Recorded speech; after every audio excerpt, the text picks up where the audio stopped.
Now, to a case of style becoming substance. The whistleblower behind the Cambridge Analytica revelation says the now defunct data research firm used the fashion preferences of Facebook users to target political messaging. Essentially, the company was working out how you would vote based on what you're wearing. Bloomberg Tech's Nate Langston wrote the story and joined me earlier. A lot of this stems from Christopher Wiley, who, for anyone who doesn't remember, is the original whistleblower behind the Cambridge Analytica scandal back in March. This was when we saw Facebook shown to be, the data rather on Facebook shown to be used in election interference. And Chris was one of the research directors at this firm back in 2014 who blew the whistle on how this company had acquired data and how it had been used subsequently. And obviously it's something Facebook has really tried to distance itself from in the fake news debate that's followed over the last few months. But he was speaking today here in England about fashion and fashion brands, and he was saying that one of the key pieces of data and information that Cambridge Analytica used to determine how they should be targeting different people with different political messages was their interest in certain fashion brands, and not necessarily just clothing, but also magazines and high street retail stores. And they were actually able to work out, based on how somebody interacted with individual brands and the number of other brands that they interacted with, just how they were politically leaning or could be persuaded to lean politically purely based on those brands. I'm curious how they drew their conclusions. You're liberal if you like to wear what? You're conservative if you like to wear what?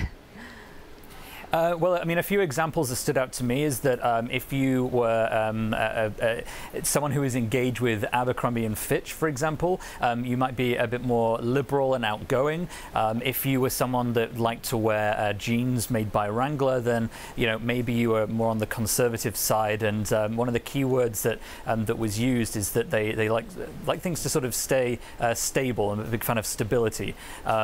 So it's interesting just how important those sorts of associations were between the brands that someone likes and the way they are politically leaning. Facebook is under criticism from all fronts right now. How much do Facebook executives and Facebook investors need to worry about Cambridge Analytica going forward?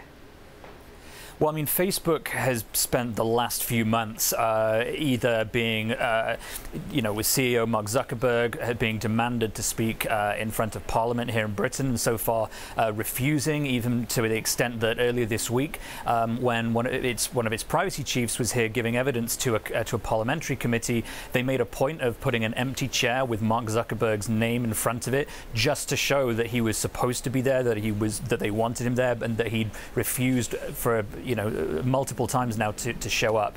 That's not going to go away probably until he actually agrees to speak in front of them. And certainly I think that we've seen that of the appearances that Zuckerberg's had in front of Congress and had in front of the European Parliament, that it's the British team investigating social media's role in fake news that's going to give him the hardest time. And that's definitely something that people think is a reason why he's not showing up for some of these hearings.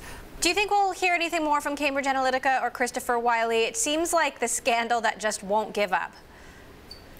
I think it's less likely we'll hear anything specific from Cambridge Analytica itself. I mean, partly because it's now a defunct entity, but Chris. I mean, I speak to Chris relatively regularly, and it always feels like there's something else around the corner, and I think this fashion topic is one that maybe has been coming for a little while because of his very large personal interest in fashion. He was studying a fashion PhD, I think, before he worked at that company. So maybe this is the sort of the last big thing, but it always just seems like whenever you think it's done, there's something else that keeps coming. So it wouldn't surprise me at all.